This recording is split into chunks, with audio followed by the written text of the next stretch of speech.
മലപ്പുറം തിരുവാലിയിൽ റോഡരികിലെ കുറ്റിക്കാട്ടിൽ 2 ചാക്കുകളിലായി ഒളിപ്പിച്ചിരുന്ന 66 കുപ്പി വിദേശ മദ്യശേഖരം കണ്ടെത്തി.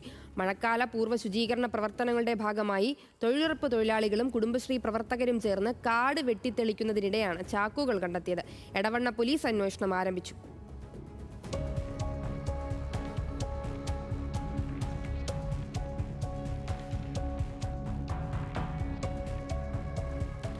തിരുവാലി പഴയ പഞ്ചായത്ത് പടിക്ക് സമീപം റോഡരികിലെ കുറ്റിക്കാട്ടിൽ നിന്ന് ലഭിച്ച മദ്യക്കുപ്പികളാണിത്. 66 കുപ്പി വിദേശ നിർമ്മിത മദ്യമാണ് 2 ചാക്കുകളിലായി കുറ്റിക്കാട്ടിൽ സൂക്ഷിച്ചിരുന്നത്. മഴക്കാലപൂർവ്വ ശുചീകരണ പ്രവർത്തനങ്ങളുടെ ഭാഗമായി തൊഴിലുറപ്പ് തൊഴിലാളികളും കുടുംബശ്രീ പ്രവർത്തകരും ചേർന്ന് കാട് വെട്ടിത്തെളിക്കുന്നതിനിടെ മദ്യക്കുപ്പികൾ നിറച്ച ചാക്ക് ശ്രദ്ധയിൽപ്പെടുകയായിരുന്നു.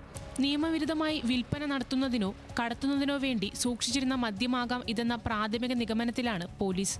എടവണ്ണ പോലീസ് മദ്യക്കുപ്പികൾ കസ്റ്റഡിയിലെടുത്തിട്ടുണ്ട്.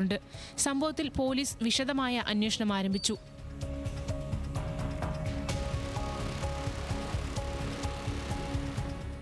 ന്യൂസ് മലയാളം, മലപ്പുറം.